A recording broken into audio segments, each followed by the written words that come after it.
அன்னை ஸ்ரீ சாரதாதேவியின் விரிவான வாழ்க்கை வரலாறு. உலகின் அன்னை அத்தியாயத்தின் தொடர்ச்சி. ஒருமுறை ஸ்ரீராமகிருஷ்ணரின் சீடர் ஒருவர் அன்னையிடம் இளம் சீடர் ஒருவரின் தீய நடத்தையை குறிப்பிட்டு அவரை அங்கு வர அனுமதிக்கக்கூடாது என்று கேட்டுக்கொண்டார். அதற்கு அன்னை, என் குழந்தை சேற்றிலோ சகதியிலோ விழுந்து விட்டதென்றால் அதை கழுவி மடிமீது வைத்து கொள்வதல்லவா என் கடமை என்று கேட்டார். ஒழுக்கமற்ற வாழ்க்கை நடத்திய ஒரு பெண் தன் பாவத்திற்கு மிகவும் வருந்தி மன்னிப்பு பெற அன்னையிடம் வந்து தனது பாவ வாழ்க்கையை பற்றி கூறி அழுதாள். அன்னை அந்த பெண்ணை பாசத்தோடு ஆற தழுவி கொண்டு, மகளே, கடந்த காலத்தை நினைத்து கண்ணீர் விடாதே. பாவம் செய்ய தூண்டுகின்ற உன் மனப்போக்கை நீ வெற்றி கொள்வாய் என்று கூறி மந்திர தீட்சையும் அளித்து அனுப்பினார். அன்னையின் சீடரான படித்த இளைஞன் ஒருவன் அடிக்கடி அன்னையிடம் வருவதுண்டு. அவன் தன் ஊரில் ஒரு சங்கத்தை அமைத்து நடத்தி வந்தான்.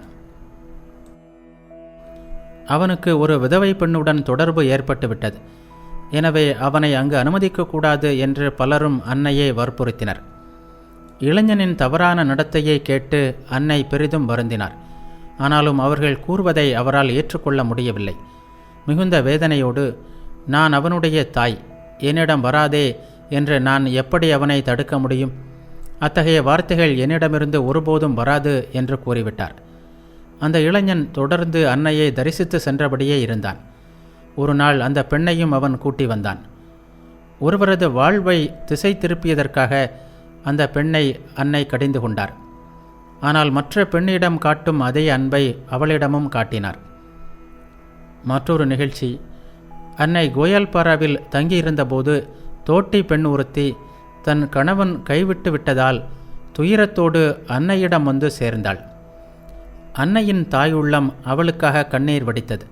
உடனே ஓர் ஆளை அனுப்பி அந்த பெண்ணின் கணவனை அழைத்து வர செய்தார். அவனிடம் கனிவாகவும் ஒரு தாய்க்கே உரிய உருக்கத்தோடும் நெடுநேரம் பேசி இருவரையும் ஒன்றாக வாழ செய்தார். பத்ம வினோதின் கதை நெஞ்சை தொடுவதாகும். அவனது இயற்பெயர் வினோத் விகாரி சோம். இளம் மாணவனான அவன் படிப்புக்கு பிறகு நாடகத்துறையில் புகுந்தான். எப்படியோ குடிப்பழக்கத்திற்கு அடிமைப்பட்ட அவனது வாழ்க்கை சீரழிய தொடங்கியது. சுவாமி சாரதானந்தரின் அன்புள்ளத்தில் அவனுக்கு ஓர் இடம் கிடைத்தது. மெல்ல மெல்ல அவன் அவருக்கு நெருங்கியவன் ஆனான். அவரை நண்பா என்று அழைப்பான். நாடகம் முடிந்து அவன் திரும்பும்போது நள்ளிரவை தாண்டிவிடும். குடித்து தள்ளாடியபடியே அவன் உதுபோதனை கடந்து செல்லும்போது, நண்பா, ஓ நண்பா என்று சுவாமிகளை மீண்டும் மீண்டும் அழைப்பான். ஆனால் கதவை திறந்தால் அன்னையின் தூக்கம் கெடும் என்பதற்காக அவன் என்னதான் கத்தினாலும் யாரும் கதவை திறக்க வேண்டாம் என்று கூறியிருந்தார் சுவாமிகள். அவனும் சிறிது நேரம் கத்தி பார்ப்பான், பிறகு போய்விடுவான். ஒரு நாள் இரவு அவனுக்கு என்ன தோன்றியதோ என்னவோ, நண்பரை அழைத்து பயனில்லை என்று முடிவு செய்து ஒரு பாடல் மூலம் நேராக அன்னையையே தீன குரலில் அழைக்கலானான். கருணை கடலே என் அம்மா, எழுந்து கதவை திறவாயோ, இருளில் எதுவும் தெரியாமல் என் உள்ளம் துடிப்பதை அறிவாயோ, உள்ளம் பதைத்திட உச்ச ஸ்வரத்தில் எத்தனையோ முறை அழைக்கின்றேன், கருணை கடலாம் மனம் இருந்தும் இன்று அது ஏன் கரையவில்லை? பிள்ளையை வெளியில் விட்டுவிட்டு நீ மட்டும் உள்ளே தூங்கலாமா? அம்மா அம்மா என்று கதறி கதறி இளைத்து போனேன் என் தாயே. ராகம் தாளம் பல்லவி என்று ஸ்ருதி கூட்டி இசை பாடி எத்தனை முறையோ அழைத்தும் உன் தூக்கம் கலைய மறுக்கிறதோ? விளையாட்டிலிருந்து மூழ்கி தினம் வீணே காலம் கழிக்கின்றேன் என்றே எண்ணி விட்டாயோ? முகத்தை திருப்பி கொண்டாயோ? ஒருமுறை என்னை நீ கடைக்கண்ணால் கருணை பொங்க பார்த்து விட்டால் மீண்டும் விளையாட்டில் மூழ்க மாட்டேன், உன்னை விட்டு போக மாட்டேன். கெட்டு அலைந்த என் போன்ற பிள்ளைகளுடைய சுமைதனையும் அன்பே உருவாம் என் அம்மா, நீ என்றே வேறு யார் சுமப்பார்? உணர்ச்சி பொங்க வினோத் பாடி முடிப்பதற்கும் மாடியில் அன்னையின் அறை ஜன்னல் திறப்பதற்கும் சரியாக இருந்தது. வினோத் தலையை தூக்கி மேலே பார்த்தான். கருணை பொழியும் கண்களுடன் அன்னை நிற்பது தெரிந்தது. அன்னையை கண்டதும் உணர்ச்சி பெருக்கினால் வாய் குளற, அம்மா, என் தாயே, எழுந்து விட்டாயா? இந்த பிள்ளையின் குரலும் உனக்கு கேட்டுவிட்டதா? இதோ என் நமஸ்காரத்தை ஏற்றுக்கொள் என்று கூறியபடியே தெருவில் படுத்து உருண்டான். தெருப்புழுதியை அன்னையின் பாத தூசியாக பாவித்து அதனை தலையிலும் இட்டு கொண்டான். பின்னர் மீண்டும், மனமே, அன்னையை கவனமாயுன் இதயத்துள்ளே வைத்துக்கொள். நீ மட்டும் அவளை பார்த்திடுவாய், வேறு யாரையும் அங்கே விடாதே என்று குதூகலத்துடன் பாடினான். பிறகு அன்னையை பார்த்தவாறே, நான் மட்டும் அவளை பார்த்திடுவேன், என் நண்பன் பார்க்காதிருக்கட்டும் என்று பாடிக்கொண்டே சென்று விட்டான். மறுநாள் காலையில் அன்னை வினோத்தை பற்றிய விவரங்களை கேட்டு தெரிந்து கொண்டார். அதன் பிறகும் அவன் எப்போதாவது இப்படி அம்மா என்று அழைத்தால், அது நள்ளிரவாக இருந்தாலும் எழுந்து ஜன்னலை திறந்து அவனை ஆசீர்வதிப்பார். அதனை ஒருவர் தடுத்தபோது, இதோ பார், அவனும் என் பிள்ளை, என்னால் அவனது தீனக்குரலுக்கு செவிசாய்க்காமல் இருக்க முடியாது என்று கூறிவிட்டார். ஆனால் இதற்குள் அவனது குடிப்பழக்கம் எல்லை மீறி அவன் இறுதி நாட்களை நெருங்கிவிட்டிருந்தான். திடீரென நீர்க்கோப்பு மிகுதியாகி ஆஸ்பத்திரியில் சேர்க்கப்பட்டான். அன்னை அவனது உடல்நிலை விவரங்களை கேட்டறிவார். இறுதி நேரம் நெருங்கிய போது அவன் ஸ்ரீராமகிருஷ்ணரின் அமுத மொழிகள் நூலை பிறர் படிக்குமாறு கேட்டுக்கொண்டான். அந்த அமுத மொழிகளை கேட்டுக்கொண்டே குருதேவரின் திருப்பெயரை கூறியபடியே உயிர் நீத்தான். இதை கேட்ட அன்னை கண்ணீர் உகுத்தபடியே, அவனும் குருதேவரின் மகனே அல்லவா? இத்தனை நாள் சேற்றில் புரண்டான், இப்போது தனக்குரிய இடமான அவரது மடியில் சேர்ந்து விட்டான் என்று கூறினார். அன்னையின் தாய்மை ஒரு புறம் தீயவர்களையும் வழி தவறியவர்களையும் அரவணைத்தது, மறுபுறம் ஜாதி மத எல்லைகளை கடந்து அனைவர் பாலும் பாய்ந்து சென்றது. அந்த கால ஜாதி கட்டுப்பாட்டின் தன்மையை அறிய ஒரு சிறிய நிகழ்ச்சியை பார்த்தால் போதும். அன்னையின் வீட்டில் ஒருமுறை ஜெகதாத்திரி பூஜை நடைபெற்ற போது ஊர் பெரியவர்கள் பலர் அதில் கலந்து கொண்டனர். அன்னையின் சகோதரரான காளி பிரசாதம் வழங்கி கொண்டிருந்தார். அப்போது பிராமணர் அல்லாதவரான துறவி ஒருவர் ஹோம பிரசாதத்தை காளியின் நெற்றியில் இட்டுவிட்டார். அவ்வளவுதான். இதனை ஜாதி கட்டுப்பாட்டிற்கு புறம்பான செயல் என்று கூறிக்கொண்டு அங்கிருந்த பிராமணர்கள் அத்தனை பேரும் கோபத்துடன் கிளம்பிவிட்டார்கள். அன்னை எவ்வளவோ மன்றாடி கேட்டுக்கொண்டும் பயனில்லை. அவர்கள் போனது மட்டுமல்ல, ஜாதி கட்டுப்பாட்டை மீறியதற்காக அன்னையின் வீட்டிற்கு 25 ரூபாய் அபராதமும் விதித்து விட்டார்கள். ஆனால் இதனால் எல்லாம் அன்னையின் தாய்மை உணர்வு தடைபட்டதா என்றால் இல்லை. அந்த கால சமுதாயம் யாரை கீழ் ஜாதியினர் என்றும் பிராமணர்களின் முன் வரவே கூடாது என்றும் தடுத்ததோ அவர்களுக்கும் அன்னையிடம் இரக்கம் இருந்தது. அவர்களையும் வீட்டிற்கு வரவழைத்து தாம் உண்ணும் தட்டிலிருந்து உணவை கொடுப்பார். அதன் பின் கை கூட கழுவாமல் தொடர்ந்து உண்பார். பிராமணர் அல்லாத தம் சீடர் ஒருவர் சமைத்த உணவை குருதேவருக்கு படைத்து தாமும் அதை உட்கொண்டார். அது மட்டுமல்ல, அன்னையின் சித்தப்பாவான நீலமாதவர் இறந்து அவரது உடலை எடுத்து சென்றபோது உடலை சுமந்த ஒருவர் பிராமணர் அல்லாதவர். பிராமணரின் உடலை சூத்திரர் சுமப்பதா என்று உடனே பிரச்சனை கிளம்பியது. ஆனால் அன்னையோ, சூத்திரரா? பக்தர்களுள் யாரும் அப்படி கிடையாது, பக்தர்கள் எந்த ஜாதியையும் சேர்ந்தவர்களல்ல என்று கூறி பிரச்சனைக்கு முற்றுப்புள்ளி வைத்தார். அந்த காலத்தில், அதுவும் கிராமத்தில், இவையெல்லாம் எந்த பெரிய சீர்திருத்தவாதியும் எண்ணிக்கூட பார்க்க முடியாத காரியங்களாகும். தீண்டப்படாதவர்கள் என்று முத்திரையிடப்பட்டவர்களையும் அன்னையின் தூய அன்பு அணைத்து ஆட்கொண்டது. ஜெயராம்பாடியில் தோட்டி ஒருவன் அன்னையின் பேரன்பால் கவரப்பட்டு அடிக்கடி அவரிடம் வருவான். ஒருமுறை அவன் தண்ணீர் பானைகளுக்கு கீழே வைக்கின்ற சில வைக்கோல் பிரிமனைகளை கொண்டு வந்தான். அவற்றை வீட்டு வராந்தாவில் கொண்டு போய் வைக்க சொன்னார் அன்னை. வராந்தாவில் சென்ற அவனை சுரபாலா பார்த்து விட்டார். அவ்வளவுதான், ஓவென்று கத்தி பெரிய அமர்க்களம் செய்தார். அன்னை உடனே சென்று சுரபாலாவை கடிந்து கொண்டு அவனுக்கு தின்பண்டங்களை கொடுத்து அன்போடு வழி அனுப்பினார். அன்னையின் இத்தகைய செயல்கள் அந்த கால பிராமண சமுதாயத்தில் ஆச்சாரத்திற்கு வினோதமாக கருதப்பட்டது. அன்னை இவைகளையெல்லாம் சாஸ்திர சம்பிரதாயத்தின் மீது கொண்ட வெறுப்பாலோ ஏதோ புரட்சி மனப்பான்மையாலோ செய்யவில்லை. தாய்மை உணர்வின் காரணமாக அவரையும் அறியாமல் அவை நிகழ்ந்தன. ஜெயராம்பாடியில் அன்னைக்கு வீடு கட்டப்பட்ட போது பக்கத்து ஊரில் உள்ள முஸ்லிம்களும் கூலியாட்களாக அமர்த்தப்பட்டனர். அவர்கள் பட்டுப்பூச்சி வளர்த்து நல்லவிதமாக வாழ்ந்து கொண்டிருந்தனர். ஆனால் ஆங்கிலேயரின் போட்டியால் தொழில் இழந்து இறுதியில் வேறு வழியின்றி கொள்ளைக்காரர்களாக மாறினர். இத்தகையவர்களை கூலியாட்களாக அமர்த்தியது கிராமத்தினரிடையே சலசலப்பை ஏற்படுத்தியது. ஆனால் அன்னை அதை பொருட்படுத்தவில்லை. நாளடைவில் அன்னையின் பேரன்பினால் அவர்களும் பக்தர்களாக மாறினர். அவர்களுள் ஒருவன் ஒரு நாள் சில வாழைப்பழங்களை அன்னையிடம் கொண்டு வந்து, அம்மா, இதை நான் குருதேவருக்கு கொண்டு வந்திருக்கிறேன், இதை அவருக்கு படைப்பீர்களா என்று கேட்டான்.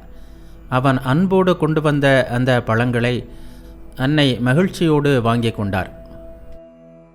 அப்போது அருகில் நின்றிருந்த ஒரு பக்தை அன்னையிடம், அம்மா, இந்த திருடன் கொண்டு வந்ததை குருதேவருக்கு படைப்பதற்காக ஏற்றுக்கொண்டீர்களே என்றாள்.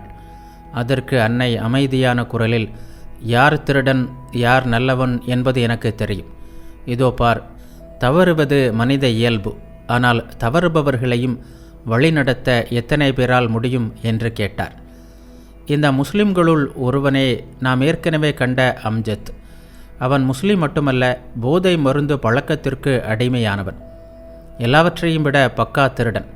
திருடுவான், ஜெயிலுக்கு போவான், சில மாதங்களில் விடுதலையாகி வருவான். அன்னையை வந்து காண்பான். வரும்போது பழங்கள் ஏதாவது கொண்டு வருவான். அன்னையும் அதனை பாசத்துடன் பெற்றுக்கொள்வார்.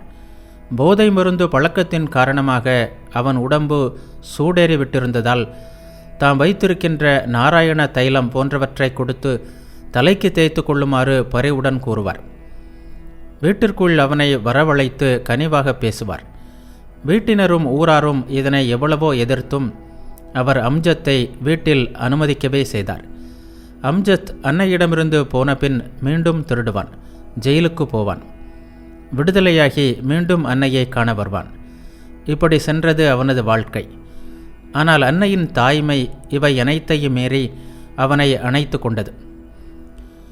முஸ்லிம்களை தமது அன்பு பேரல்லையில் அரவணைத்து கொண்டதில் அன்னையின் தாய்மை பரிமாணத்தின் இன்னொரு பக்கத்தை நாம் காண்கிறோம். ஒருமுறை துர்கா பூஜையின் போது அன்னை சீடர் ஒருவரை அழைத்து தமது தம்பிகளின் பிள்ளைகளுக்கு புதிய துணிகள் வாங்கி வருமாறு கூறினார். சுதந்திர போராட்டம் நடந்து கொண்டிருந்த காலம் அது. சுதேசப்பற்றுமிக்க அந்த சீடர் மலிவான இந்திய துணிகளை வாங்கி வந்தார். அன்னையின் வீட்டு பெண்களோ அதை ஏற்க மறுத்து வெளிநாட்டு துணிகளே வேண்டுமென்று கூறிவிட்டனர். அந்த சீடர் அவர்கள் கூறியதை கேட்டு கொதிப்படைந்து, நீங்கள் கேட்பதெல்லாம் அந்நிய துணிகள், அவைகளை எப்படி நான் வாங்கி வர முடியும் என்று கூறினார். இதை பார்த்து கொண்டிருந்த அன்னை சீடரிடம், மகனே, வெளிநாட்டவர்களும் என் குழந்தைகளே அல்லவா? எல்லோரையும் நான் ஏற்றுக்கொள்ள வேண்டும். யாரையாவது நான் தள்ள முடியுமா? இவர்கள் விரும்பும் பொருட்களையே வாங்கி வா என்றார். அப்போது அவரிடம் அன்னை அப்படி கூறினாலும் அதன் பிறகு வெளிநாட்டு பொருட்களை வாங்க நேரும்போது வேறு யாரையாவது தான் அனுப்புவார். பிறருடைய விருப்பு வெறுப்புகளை மதிப்பவராயிற்றே அவர். நாட்டிற்கு சுதந்திரம் வேண்டும் என்று இந்தியர்கள் நடத்தும் போராட்டம் நியாயமானது என்பதை அன்னை ஏற்றுக்கொண்டார். ஆனால் அதற்காக வெள்ளையரை வெறுக்க வேண்டும், அவர்கள் செய்யும் பொருட்களை வாங்கக்கூடாது என்னும் குறுகிய எல்லைக்குள் அவருடைய தாய்மை பாசத்தால் அடைந்து கிடக்க முடியவில்லை. இவ்வாறு பிற நாட்டினரும் தாம் பிள்ளைகளே என்று அன்னை கூறுவது இன்று நமக்கு ஒரு பெரிய விஷயமாக தோன்றாமல் இருக்கலாம். ஆனால் அவர் இவ்வாறு கூறியது அந்நியருடன் பேசுவதையே பாவமாக கருதிய காலம் என்பதை நாம் நினைவு கொள்வது அவசியமாகும். அன்னையின் இந்த வார்த்தைகள் வெறும் உணர்ச்சி பெருக்கால் தோன்றியவை அல்ல, ஆழ்ந்த உணர்விலிருந்தும் நம்பிக்கையிலிருந்தும் எழுந்தவையாகும். வாய்ப்பு கிடைக்கும் போதெல்லாம் அன்னை இத்தகைய உணர்வை வலியுறுத்த தவறியதே இல்லை. சுவாமி விவேகானந்தர் மேலை நாட்டிற்கு சென்று திரும்பிய பின் மேலை நாட்டினர் பலர் ஸ்ரீராமகிருஷ்ணரின் உபதேசங்களை ஏற்று அவற்றை ஆழ்ந்து பின்பற்றுவதாக சீடர் ஒருவர் கூறினார். அதை கேட்ட அன்னை, அந்த மக்களும் என் பிள்ளைகளே அல்லவா என்றார். பிற்காலத்தில் சகோதரி நிவேதித்தை, மிஸ்ஸஸ் ஓலிபுல், சகோதரி கிறிஸ்டைன், சகோதரி தேவமாதா முதலிய மேலை நாட்டு பக்தைகள் வந்தபோது அவர்களை ஏற்றுக்கொண்டு தாராளமாக அவர்களோடு பழகினார். அவர்களோடு உண்டார், ஒரே அறையில் படுத்து உறங்கினார். இவ்வாறு ஜாதி, மத, மொழி, இன வேறுபாடுகளை கடந்து தமது மேலை நாட்டு சீடர்களை என் பிள்ளைகள் என்று கூறி அன்னை ஏற்றுக்கொண்டதை ராமகிருஷ்ண இயக்க வரலாற்றில் ஒரு முக்கிய மைல்கல்லாக கருதினார் சுவாமி விவேகானந்தர். இன்றைய பெண்கள் தாய்மை என்னும் லட்சியத்தை நோக்கியே தங்கள் வளர்ச்சி பாதையை அமைத்து கொள்ள வேண்டும் என்று ஆரம்பத்திலிருந்தே நாம் கூறி வந்துள்ளோம். இங்கே தாய்மை சமூக கட்டுப்பாடுகளை வெற்றி கொள்வதை கண்கூடாக காண்கிறோம். சீர்திருத்தவாதிகளைப் போல் அன்னை ஒருபோதும் இதை ஒழிக்க வேண்டும், அதை உடைக்க வேண்டும் என்றெல்லாம் கூக்குரல் எழுப்பவில்லை. ஆனால் தாய்மை என்ற மென்மையான ஆயுதத்தின் மூலமே மனிதன் வகுத்த எல்லைகளை உடைத்தெறிந்து எல்லோரும் ஒரே குலம் என்பதை காட்டினார். இன்னும் சரியாக சொல்வதானால் அவரது தாய்மை அரவணைப்பின் முன் இந்த கட்டுப்பாடுகள் எல்லாம் தானாக தளர்ந்து வீழ்ந்தன. இங்கு நாம் சற்று சிந்தித்து பார்க்க வேண்டும். ஒரு குக்கிராமத்தில் பிறந்து ஏட்டுக்கல்வி என்று எதுவும் அதிகமாக பெறாத ஒரு பெண் எந்தவித ஆரவாரமும் இல்லாமல் தாய்மை பேருணர்வின் மூலம் இந்த உலகையே தழுவிக்கொள்ள முடிந்தது. இத்தகைய தாய்மையை தங்களுக்குள் வளர்த்து கொண்டு தன் பிள்ளைகள் மட்டுமின்றி தன் குடும்பத்தை மட்டுமாவது ஒரு பெண்ணால் அரவணைத்து கொள்ள முடியுமானால் அந்த குடும்பத்தில் எத்தகையதோர் அற்புத இயல்பு நிலவும். இதுவல்லவா பெரும் சாதனை, இதுவல்லவா இந்த காலத்திற்கு வேண்டியது. இந்த செய்தியை விட்டு சென்றதால்தான் அன்னையை காலத்தின் தேவையை பூர்த்தி செய்ய பிறந்தவர் என்று நாம் கூறுகிறோம். ஆனால் அன்னையின் தாய்மை பேருணர்வு மனித குலத்தை இணைத்ததுடன் மட்டும் நிற்கவில்லை. அது இன்னும் விரைந்து உயிர்குலத்தையே தழுவியது. சுவாமி அரூபானந்தரின் குறிப்புகள் அன்னையின் தாய்மை பரிமாணத்தின் இந்த பக்கத்தை நமக்கு காட்டுகின்றன. ஒரு நாள் அன்னை சுவாமியிடம் கூறினார், அம்மா, நீங்கள் எல்லோருக்கும் தாயா என்று சுவாமி கேட்டார். அதற்கு அன்னை ஆம் என்று பதிலளித்தார். சுவாமி கேட்டார், இந்த பறவைகளுக்கும் மிருகங்களுக்கும் கூடவா? அன்னை கூறினார், ஆம். மற்றொரு முறை பிரம்மச்சாரி ராஜ்பிகாரியிடம் மனிதர்களுக்கு மட்டுமல்ல விலங்குகளுக்கும் பறவைகளுக்கும் புழு பூச்சிகள் முதலிய எல்லா உயிரினங்களுக்குமே நான் தாய்தான் என்றார். தாய் பசுவை பிரிந்த கன்று பசியோடு எழுப்பும் குரலை கேட்டால் மனமுருகி அதனிடம் ஓடுவார். நெடுநேரம் அதன் பக்கத்தில் அமர்ந்து பாசத்தோடு தடவி கொடுத்து தண்ணீரோ கஞ்சியோ அதற்கு ஊட்டுவார். அன்னையின் வீட்டில் கிளி ஒன்று இருந்தது. பரிவுடன் அதை கவனிப்பார். தினந்தோறும் அதன் கூட்டை கழுவி அதற்கு உணவு கொடுத்து கங்காராம் என்று அதன் பெயரை அன்போடு அழைத்து கங்காராம் பேசு என்பார். கிளியும் உடனே ஹரே ராம் ராம் ராம் ஹரே ஹரே, ஹரே கிருஷ்ணா கிருஷ்ண கிருஷ்ண ஹரே ஹரே என்று சொல்லும். பிரம்மச்சாரி ஒருவரிடமிருந்து கற்றுக்கொண்டு அம்மா அம்மா என்று கூப்பிடும். அப்படி கூப்பிட்டால் கிளி பசியோடு இருக்கிறது என்று பொருள். அதன் குரல் கேட்டதும் அன்னை, இதோ இங்கேதான் இருக்கிறேன் மகனே, இங்கேதான் இருக்கிறேன் என்று கூவியபடியே விரைந்தோடி சென்று அதற்கு உணவு ஊட்டுவார். பக்தர்களையும் சீடர்களையும் அதுபோல் திக்கற்றவர்களையும் தீயவர்களையும் வழி தவறியவர்களையும் அரவணைத்த போது அன்னையின் தாய்மை நல்லவர் கெட்டவர் என்ற பாகுபாட்டை கடந்தது. முஸ்லிம்களை ஏற்றுக்கொண்டபோது ஜாதி மத எல்லைகளை கடந்தது. வெளிநாட்டினரும் என் பிள்ளைகளே என்று கூறியபோது நாடு மொழி இன எல்லைகளை கடந்து மனிதகுலம் முழுவதையும் தழுவிக்கொண்டது. இன்னும் மேலே சென்று பறவைகளையும் விலங்குகளையும் கூட ஏற்றுக்கொண்டு உயிர்குலம் முழுவதையும் தழுவியது. ஆனால் அங்கும் நிற்கவில்லை. இன்னும் விரிந்து அதன் எல்லையை தொட்டது. தாய்மை என்பது அறுதி தத்துவம் என்றார் குருதேவர். அன்னையின் தாய்மையும் அந்த அறுதி தத்துவமான இறைவனையே தமது தாய்மையின் எல்லைக்குள் அடக்கி கொண்டது. சீடர் ஒருவர் அன்னையிடம், அம்மா, குருதேவரை நீங்கள் எப்படி பார்க்கிறீர்கள் என்று கேட்டார். அன்னை சிறிது நேரம் மௌனமாக இருந்தார். பின்னர் அமைதியான குரலில் கூறினார், நான் அவரை என் குழந்தையாக பார்க்கிறேன் என்றார். ஏறக்குறைய 2ஆம் சந்திப்பிலிருந்தே அன்னையின் குரு, வழிபடு தெய்வம் அனைத்துமாக விளங்கியவர் குருதேவர். இப்போது ஊனுடல் மறைந்த பிறகும் அன்னைக்கு நிதர்சனமாக இருப்பவர் அவர். அவரே மகேஸ்வரன், அவரே மகேஸ்வரி என்று பக்தர்களிடம் அன்னையே கூறியிருக்கிறார். அந்த குருதேவரையே அன்னை தம் பிள்ளையாக பார்க்கிறார். மற்றொரு முறை துறவி சீடர் ஒருவர் அன்னையிடம் கேட்டார், அம்மா, எங்களை எவ்வாறு பார்க்கிறீர்கள்? அன்னை கூறினார், நாராயணனாக. சீடர் கேட்டார், நாராயணனாக பார்த்தால் எங்களை உங்கள் பிள்ளைகளாக பார்க்க முடியாதே? அன்னை கூறினார், ஏன் முடியாது? நாராயணனாகவும் பிள்ளைகளாகவும் நான் உங்களை பார்க்கிறேன் என்றார். மகேஸ்வரியாக இருந்த குருதேவரை குழந்தையாகவும் நாராயணனையும் பிள்ளைகளையும் ஒன்றாகவும் கண்டார் என்றால் அன்னையின் தாய்மையின் எல்லையை ஊகிக்க முடியுமானால் ஊகித்து கொள்ளுங்கள்.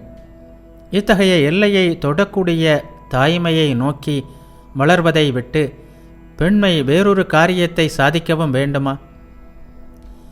கடந்த சில அத்தியாயங்களில் அன்னையின் பல்வேறு பரிமாணங்களையும் இந்த அத்தியாயத்தில் தாய்மை என்ற அவரது நிறை பரிமாணத்தையும் ஓரளவு கண்டோம். இதன் பொருள் நாம் அன்னையை புரிந்து கொண்டோம் என்பதல்ல. கடலில் மிதக்கின்ற பனிக்கட்டியை கண்டு மகிழ்கிறோம்.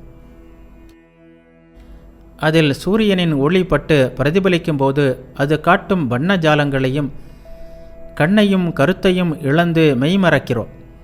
ஆனால் நீர்மட்டத்தின் மேலே தெரிவது உண்மையான பனிக்கட்டியின் ஒரு சிறு முனை மட்டுமே. அதன் முழு வனைப்பையும் காண வேண்டுமென்றால் கடலில் குதித்து ஆழ மூழ்க வேண்டும். கரையில் நின்று கொண்டிருந்தால் போதாது. இந்த அத்தியாயங்களில் கண்டதும் இவ்வாறு அன்னை என்ற மகாசக்தியின் ஒரு மிக சிறு பகுதியே. அதிலும் நமது முயற்சி அவரது பரிமாணங்களை அளப்பதற்கான முயற்சி அல்ல. அது காட்டும் ஒளிப்புணலில் குளிர் காய்கின்ற முயற்சி மட்டுமே. அவரது திருப்பாதங்களில் சரணடைந்து அவருள் மூழ்கும்போது மட்டுமே அவர் யார் என்பதை நாம் உணர முடியும். எனவே சுவாமி பிரேமானந்தர் கூறுகின்ற ஓர் அற்புத கருத்துடன் இந்த அத்தியாயத்தை நிறைவு செய்துவிட்டு அன்னையின் வரலாற்றை தொடர்வோம். உண்மையில் இந்த உலகை ஆள்கின்ற அரசர்கள் மற்றும் சக்கரவர்த்திகளின் தலைவிதியை எல்லாம் ஆட்டி படைக்கின்ற பராசக்தியே நம் அன்னை. ஆனால் அவரோ சின்னஞ்சிறு கிராமத்தில் சாணியால் வீட்டை மெழுகுவதும் பாத்திரங்களை துலக்குவதும் நெல் குத்துவதும் பக்தர்கள் உண்ட எச்சில் இலைகளை எடுப்பதுமாகிய வேலைகளை செய்யும் ஒரு சாதாரண பெண்ணாக தம்மை ஆக்கி கொண்டார். இதனை அவர் ஏற்றுக்கொண்டதன் காரணம் இல்லறத்தார்கள் தங்கள் வாழ்வை எப்படி அமைத்து கொள்ள வேண்டும் என்பதை அறிவுறுத்துவதற்காகத்தான். அவரிடம்தான் எவ்வளவு எல்லையில்லாத பொறுமையும் கருணையும் நான் என்பதே இல்லாத எளிமையும் தேங்கி கிடக்கின்றன. அவரை யார் புரிந்து கொண்டார்கள்? தெய்வீகத்தின் புற அடையாளங்கள் எவையும் அவரிடம் இல்லை. குருதேவரிடமாவது அவரிடமிருந்து வெளிப்பட்டு கொண்டிருந்த அளவற்ற ஞானம் அவரது தெய்வீகத்தை வெளிப்படுத்தியது. ஆனால் அன்னையிடமோ அதன் ஒளி கூட வெளியே தெரியாமல் உள்ளடங்கி கிடக்கிறது. ஓ, எத்தனை மகத்தான ஆற்றல்! எங்களால் ஜீரணிக்க முடியாத விஷயங்களை எல்லாம் நாங்கள் அன்னையிடம் அனுப்புவோம். அன்னையோ அவர்கள் அனைவரையும் தம் மடியில் அமர்த்திக் கொள்கிறார். எவ்வளவு எல்லையற்ற சக்தி, எவ்வளவு எல்லையற்ற கருணை!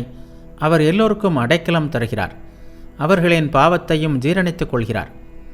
இன்பம், துன்பம், வெற்றி, தோல்வி, பஞ்சம், கொள்ளை நோய், போர், புரட்சி என்ற எதிலும் அவரது எல்லையற்ற கருணையை நினைத்துப்பார். அன்னையே, நின் பாதம் போற்றி. இந்த அத்தியாயத்தின் பின் குறிப்பு 2. ஊரார் அன்னைக்கு அபராதம் விதித்ததை பற்றி கேள்விப்பட்ட லலித் மோகன் என்ற பக்தர் ஊராருக்கு ஒரு பாடம் புகட்ட எண்ணினார். அவர் ஒரு நாள் ஜெயராம்படிக்கு கிராமபோன் பெட்டி ஒன்றை கொண்டு வந்தார். அன்னை அதை கண்டு, ஆஹா, என்னவோர் அற்புத எந்திரம் என்று ஒரு சிறுமி போல் கழித்தார். கிராம மக்களுக்கும் அது அன்று ஓர் அற்புத பொருள். அதை காணும் ஆவலில் பலர் அங்கே கூடினர். அபராதம் விதித்தவர்களும் அதில் இருந்தனர். அப்போது திடீரென லலித் மோகன் கோபத்துடன் உரக்க குரலில் அந்த அபராத பணத்தை திருப்பி கொடுக்காவிட்டால் அனைவரையும் சுட்டு பொசுக்கிவிடப் போவதாக பயமுறுத்தினார். வெலவெலத்து போன அவர்கள் பணத்தை கொடுத்து விட்டனர். 3. ஆனால் நாளடைவில் அன்னையின் பெருமையை உணர்ந்த கிராம மக்களும் பக்தர்களின் விஷயத்தில் ஜாதி வேற்றுமை பாராட்டவில்லை. அன்னை ஸ்ரீ சாரதா தேவியின் விரிவான வாழ்க்கை வரலாறு. அத்தியாயம் 29. எங்கும் நிறைந்தார். இந்த உலகில் சர்வ நிச்சயமாக ஒன்று உண்டென்றால் அது மரணம். பிறப்பு அது நம்மை கடந்து சென்று விட்டது. இனி அது விஷயமாக நாம் செய்வதற்கு எதுவும் இல்லை. மரணம், அது நம் கண் முன் நிற்கிறது. பிறந்த ஒவ்வொருவரும் அதனை எதிர்கொண்டே தீர வேண்டும். பிறந்த ஒவ்வொருவரையும் மரணத்தை நோக்கி உந்தி தள்ளிக்கொண்டே விரைகிறது காலம் என்னும் மாபெரும் இயந்திரம். அதன் ஆற்றல்தான் எத்தனை! தன் சுழற்சியில்தான் என்னென்ன மாற்றங்களை ஏற்படுத்தி விடுகிறது. ஏதோ சாதாரணமான எந்த சக்தியுமில்லாத ஒன்றுபோல் காலம் தன்னை காட்டிக்கொள்கிறது. ஆனால் உண்மையில் அதுதான் மனித வாழ்வை ஒரு வாள் போல் ஒரு கணம் கூட இடையிடின்றே அறுத்து கொண்டிருக்கிறது. காலம் என்ற இந்த வல்லமை மிக்க கருவியை இயற்கை அனைவரிடமும் சமமாக கொடுத்திருக்கிறது. இன்னும் சொல்லப்போனால் வேறு எல்லாம் அது சூழ்நிலையாகட்டும், உணவு, உடை, உறையுள் என்ற எதுவுமாகட்டும், மனிதனுக்கு மனிதன் வேறுபடுகின்றன. காலம் மட்டும் அனைவருக்கும் ஒன்றே. இந்த காலம் என்னும் மாயக்கருவியை சரியாக கையாள தெரிந்தவனை மரணம் அணுகுவதில்லை. அவனை மரணத்தை நோக்கி உந்தி தள்ளுவதற்கான ஆற்றலை காலம் இழந்து விடுகிறது. அவனுக்கு காலம் அடிபணிகிறது. அவன் காலத்தை வெல்கிறான். நீர்க்குமிழிகள் போல் கோடான கோடி பேர் தோன்றி மறைந்துவிட்ட இந்த மனித வரலாற்றில் இவ்வாறு காலத்தை வென்று நிற்கின்ற சிலரை நாம் காண்கிறோம். இதுவரை நாம் தொடர்ந்து வந்து கொண்டிருக்கின்ற வரலாறு அத்தகைய ஒன்றுதான். ஆம், அன்னை காலத்தை வென்றவர், மரணத்தை வென்றவர். அவர் காசியில் இருந்தபோது ஒரு நாள் சுரபாலா வழக்கம்போல் அன்னையை திட்டியபடியே, நீ செத்து தொலை, எப்போதுதான் செத்து தொலைவாயோ என்று மீண்டும் மீண்டும் சொல்லிக் கொண்டிருந்தாள். இதை கேட்ட அன்னை அமைதியாக சிரித்தார். பின்னர், பாவம் இவள், எனக்கு மரணமே கிடையாது என்பது இவளுக்கு தெரியவில்லை என்றார். அவர் பூமியிலிருந்து மறைந்து ஆண்டுகள் பல கடந்துவிட்டன. ஆனால் இன்றும் நாம் அவரது நினைவுகளை புனிதமாக போற்றுகிறோம் என்றால் அவர் நம்முடன் வாழ்ந்து வருகிறார் என்றுதானே பொருள். 2 நூற்றாண்டுகளுக்கு முன் பாங்குரா மாவட்டத்தின் வரைபடத்தில் கூட இடம்பெற முடியாத ஒரு குக்கிராமமான ஜெயராம்பாடி இன்று உலகெங்கிலுமிருந்து மக்கள் நாடி வருகின்ற ஒரு புனித தலமாக உள்ளது என்றால் அன்னை இன்றும் வாழ்ந்து வருவதால் அல்லவா? ஆனால் உடல் அழிவது இயற்கை. பஞ்சபூதங்களிலிருந்து தோன்றிய உடல் மீண்டும் அவற்றுக்குள் கலந்தே தீர வேண்டும். இது இயற்கை நியதி. அன்னையின் திருவுடலும் இந்த நியதிக்கு ஏற்ப அதன் அழிவை நோக்கி செல்லவே செய்தது. அன்னை 1919 ஜூலை இறுதியில் கோயல்பாராவிலிருந்து ஜெயராம்பாடி சென்றது வரை, அதாவது 65ஆம் வயது வரை அவரது வாழ்வை தொடர்ந்து வந்துவிட்டோம். எத்தனை தவம், என்ன உழைப்பு, என்ன அலைச்சல்! நோயற்ற உடல் கூட நலிந்துவிடும். சதா காலமும் பல்வேறு நோய்களுடன் போராடியவாறே வாழ்ந்த அன்னையின் திருவுடலை பற்றி சொல்லவும் வேண்டுமா? ஜெயராம்பாடி மலேரியாவுக்கு பெயர் போன இடம். சிகிச்சைக்கும் பெரிய வசதிகள் அங்கு இல்லை. எனவே இளமையிலிருந்தே அடிக்கடி மலேரியாவின் தாக்குதலுக்கு ஆளானார் அன்னை. அத்துடன் வயிற்றுக்கடுப்பு, சீதபேதி போன்ற நோய்களும் அவ்வப்போது அவரை வாட்டியது. தட்சிணேஸ்வர நாட்களில் கீழ்வாதமும் சேர்ந்து கொண்டது. இதன் காரணமாக அன்னை வாழ்நாள் முழுவதும் விந்தியே நடக்க வேண்டியிருந்தது. இதனை அன்னை ஒருமுறை வேடிக்கையாக குறிப்பிடுவதுண்டு. பக்தர் ஒருவர் அன்னையை புகழ்ந்து, அம்மா, வருங்காலத்தில் உங்களை எண்ணற்றோர் நினைவு கூர்வார்கள் என்றார். அதற்கு அன்னை சிரித்தவாறே, ஆமாம், குள்ளமாக ஒருத்தி இருந்தாள், விந்தி நடப்பாள் என்று நினைவு கூர்வார்கள் என்றார். குருதேவரின் மறைவுக்கு பிறகு அன்னையின் கடுமையான தவ வாழ்வை கண்டோம். ராது அன்னையின் வாழ்வில் வந்த பிறகோ சொல்லவே வேண்டாம். அவளை பராமரிப்பதற்காக அன்னை பட்ட பாடு அவரது உடல்நலத்தை மேலும் சீர்குலைத்தது. இவை அனைத்திற்கும் மேலாக அன்னையே அடிக்கடி குறிப்பிடுவதான பிறர் பாவங்களை ஏற்றுக்கொள்ளுதல், இதன் காரணமாக அன்னை அனுபவித்த உடல் நோய்கள் ஏராளம். ஆனால் இவற்றை அவர் பெரிதாக எடுத்துக்கொண்டதே இல்லை. மாறாக ராதுவின் சிகிச்சைகளுக்காகவே அவர் பெரிதும் கவலைப்பட்டார். அது மட்டுமின்றி சீடர்களிடம், என் உடல்நிலையை பற்றி சரத்திற்கு எழுதிவிடாதீர்கள், தீட்சைக்கு வருபவர்களை அவன் தடுத்து விடுவான் என்பார்.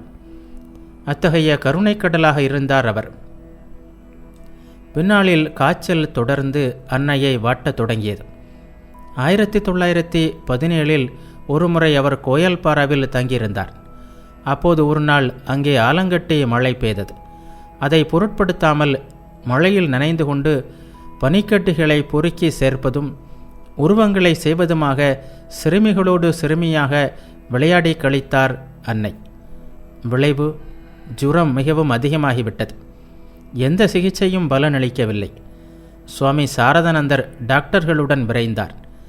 தெய்வாதீனமாக அன்னை அப்போது பிழைத்தார். இப்போது கோயல்பாராவிலிருந்து வந்த பிறகு அன்னையின் உடல்நிலை கவலைக்கிடமாகியது. காய்ச்சல் அடிக்கடி வர ஆரம்பித்தது. அங்குள்ள டாக்டர்களால் எதுவும் செய்ய முடியவில்லை. எனவே அன்னையை உதுபோதன் வீட்டிற்கு அழைத்து வர முடிவு செய்தார் சாரதானந்தர். பிப்ரவரி 24 நாள் செவ்வாய்க்கிழமை அன்னை புறப்படுவதாக ஏற்பாடாயிற்று. விடைபெறும் நோக்கத்துடனோ என்னவோ புறப்படுவதற்கு 2 நாள் முன்பு அன்னை சிம்மவாகினி கோவிலுக்கு சென்றார். போய் வருவதற்குள் மிகவும் சிரமப்பட்டார். புறப்படுகின்ற அன்று காலையில் புண்ணிய புகூர் படிக்கட்டில் கால் தவறி விழுந்துவிட்டார். இவ்வாறு 6 மாதங்கள் தளர்ந்த நிலையில் ஜெயராம்பாடியில் தங்கிவிட்டு அன்னை கல்கத்தா புறப்பட்டார். அவருடன் வழக்கம்போல் ராது, சுரபாலா, மாக்கு, நளினி மற்றும் பிரம்மச்சாரி வரதர் ஆகியோரும் வேறு ஓரிரு பக்திகளும் சென்றனர். அன்னை புறப்பட்ட காட்சி காண்பவர் நெஞ்சங்களை எல்லாம் துயரில் ஆழ்த்துவதாக இருந்தது. இது பிறந்தகத்திற்கு பிரியா விடை என்பதை அன்னையும் அறிந்திருக்க வேண்டும். அன்னை புறப்பட துவங்கியதும் அந்த சின்னஞ்சிறு கிராம மக்கள் அவரை சூழ்ந்து கொண்டனர். இவ்வளவு நாட்கள் நிழல் தந்து பெற்ற தாயினும் பெரும் தாயாக இருந்த அன்னை இப்போது நடக்கவும் முடியாதவராய் தளர்ந்து போய் ஊரை விட்டு செல்கிறார். இந்த காட்சியை கள்ளம் கபடமற்ற அந்த கிராம மக்களால் தாங்கிக் கொள்ள முடியவில்லை. அவர்களின் கண்கள் அருவிகள் ஆயின. அம்மா, எங்களை மறந்து விடாதீர்கள், நோய் குணமாகி சீக்கிரமாக வந்துவிடுங்கள் என்று தழுதழுத்த குரலில் வேண்டிக் கொண்டார்கள். அன்னை தாம் வழிபட்டு வந்த குருதேவரின் படத்தை துணியில் சுற்றி பெட்டி ஒன்றில் வைத்துவிட்டு, எல்லாம் குருதேவரின் திருவுள்ளம் போல் நடக்கும், நான் உங்களையெல்லாம் மறக்க முடியுமா என்றார். பின்னர் எழுந்து வாசலை கடந்து வெளியே வந்தார். அதன்பின் கிராம தெய்வங்களான சிம்மவாகினியையும் மற்ற தெய்வங்களையும் பெயர் சொல்லி அழைத்து வணங்கினார். பின்னர் மெல்ல மெல்ல நடக்க தொடங்கினார். பிரசன்னரின் மனைவி வழியில் தன் வீட்டிற்கு முன்னால் அன்னையின் திருப்பாதங்களை கழுவி வழிபட தயாராக நின்றார். அது நிறைவுற்றதும் சிறிது இனிப்பும் தண்ணீரும் உட்கொண்டார். சிம்மவாகினி முதலான தெய்வங்கள் உறைவதால் ஊர் எல்லை வரை பல்லக்கை மறுத்துவிட்டு நடந்தே சென்றார். வழியில் யாத்ரா சித்ராயனையும் வணங்கி விடைபெற்று கொண்டார். கையெடுத்து கும்பிட்டபடியே நெடுநேரம் நின்றார். பின்னர் பல்லக்கில் ஏறி அமர்ந்தார். அன்னை அமர்ந்ததும் பல்லக்கு புறப்பட்டது. கிராம மக்கள் அதுவரை வந்து கண்ணீருடன் விடை கொடுத்தனர். ஜெயராம்பாடியை அன்னை மிகவும் நேசித்தார். தமது காலத்திற்கு பிறகு எண்ணற்ற தம் பிள்ளைகள் அங்கு வரப்போவதாகவும் அவருக்கு தெரியும். எனவே தான் ஒரு நாள் சுவாமி சாரதானந்தரிடம், மகனே, நான் மறைந்த பிறகு என்னை தேடி என் பிள்ளைகள் எத்தனையோ பேர் இங்கு வருவார்கள். வருகின்ற அவர்களுக்கு சிறிது உணவும் ஓய்வெடுத்து கொள்ள இடமும் கிடைக்குமாறு பார்த்துக்கொள் என்று கூறவும் செய்திருந்தார். இரவு நெடுநேரம் கழித்து அன்னையும் பிறரும் கோயல்பாரா சேர்ந்தனர். அன்று இரவு அங்கேயே தங்கினர். மறுநாள் காலை அங்கிருந்து புறப்பட்டனர். அப்போது வணங்கிய அனைவரையும் மனமாற ஆசீர்வதித்தார் அன்னை. தாம் வைத்திருந்த கைத்தடியையும் கொசுவலையையும் பிரம்மச்சாரி ககனிடம் கொடுத்து, இவை பிரசன்னனுடையது, அவனிடமே கொடுத்துவிடு என்று கூறினார். பிறந்தகத்தை சேர்ந்த அவை தம்மிடம் தங்கிவிடக்கூடாது என்று எண்ணினாரோ என்னவோ. அன்னையின் உணர்வை புரிந்து கொண்டதாலோ அவரது அன்பில் கரைந்ததாலோ ககனின் கண்களில் நீர் மல்கியது. அதை கண்ட அன்னை, வருந்தாதே, சரத் இருக்கிறான், உங்களை கவனித்துக் கொள்வான் என்றார். கோதுல்பூர் வழியாக அன்று பகல் 2 மணிக்கு அனைவரும் விஷ்ணுபூரை அடைந்தனர்.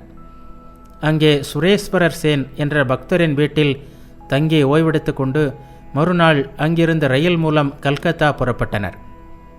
பிப்ரவரி 27 வெள்ளி இரவு 9 மணிக்கு வண்டி கல்கத்தாவை அடைந்தது. கல்கத்தா ரயில் நிலையத்தில் அன்னையை வரவேற்க யோகின்மாவும் கோலாப்மாவும் வேறு பல பக்தர்களும் வந்திருந்தனர். இளைத்து கருத்து வண்டியிலிருந்து இறங்கிய அன்னையை கண்டதும் அவர்கள் பெரும் அதிர்ச்சியும் சொல்ல முடியாத வேதனையும் அடைந்து, இது என்ன கோலம், அன்னையையா கூட்டி வந்திருக்கிறீர்கள்? எலும்பும் தோலுமாக அவர் ஒரு கரிக்கட்டையைப் போல் அல்லவா உள்ளார் என்று தங்களை மறந்து கோவிவிட்டனர். பின்னர் எல்லோருமாக உத்போதன் வந்து சேர்ந்தனர். தொடர்ந்த மாதங்களில் பயங்கர காய்ச்சலால் அன்னை மிகுந்த வேதனைப்பட்டார்.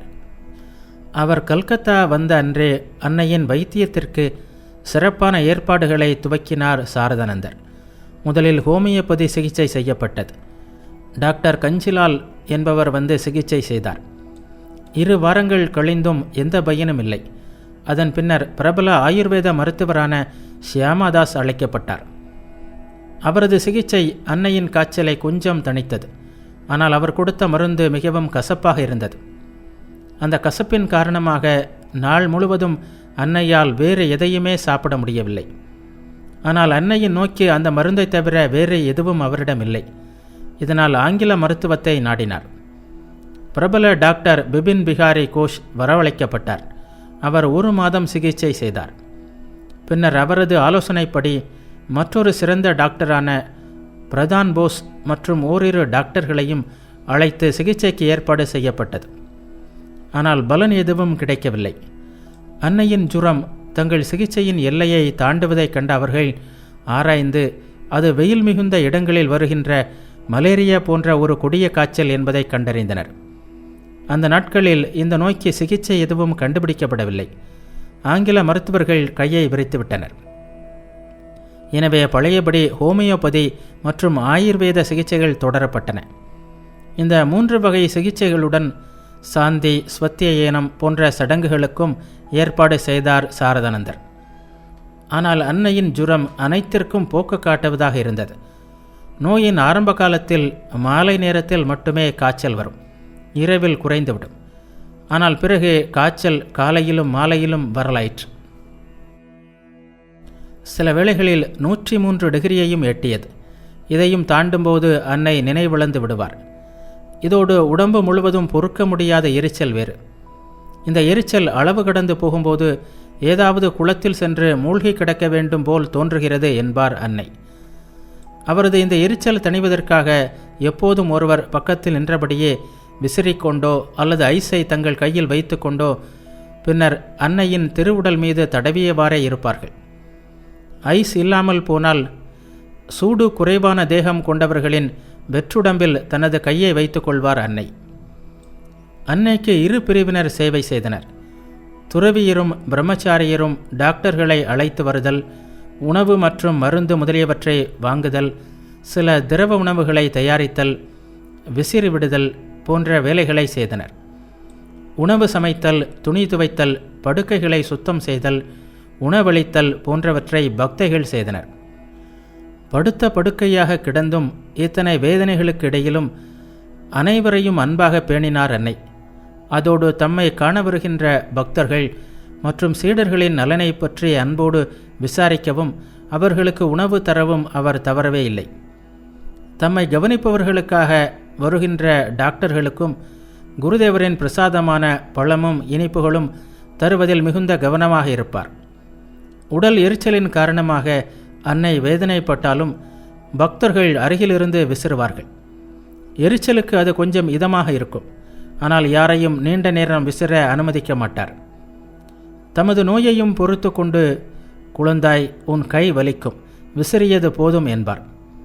தொடர்ந்து விசிறினால், மகனே, உன் கை வலிக்கும் என்ற எண்ணத்தால் என்னால் தூங்க முடியவில்லை, நிறுத்திவிடு என்பார். வேறு வழியின்றி விசிறுவதை நிறுத்த வேண்டியிருக்கும். ஒரு நாள் சீடர் ஒருவர் ரமணி என்னும் பெண் மூலம் அன்னைக்கு பனம்பழம் அனுப்பியிருந்தார். அவள் உத்போதன் வந்தபோது அன்னை காய்ச்சலால் நினைவிழந்த நிலையில் படுத்திருந்தார்.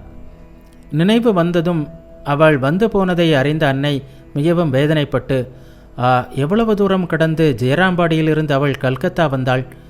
அவளை பார்த்து ஒரு வார்த்தை கூட பேச முடியாமல் போய்விட்டதே. நான் மிகவும் வருத்தப்பட்டதாக அவளிடம் சொல்லுங்கள் என்று கூறினார்.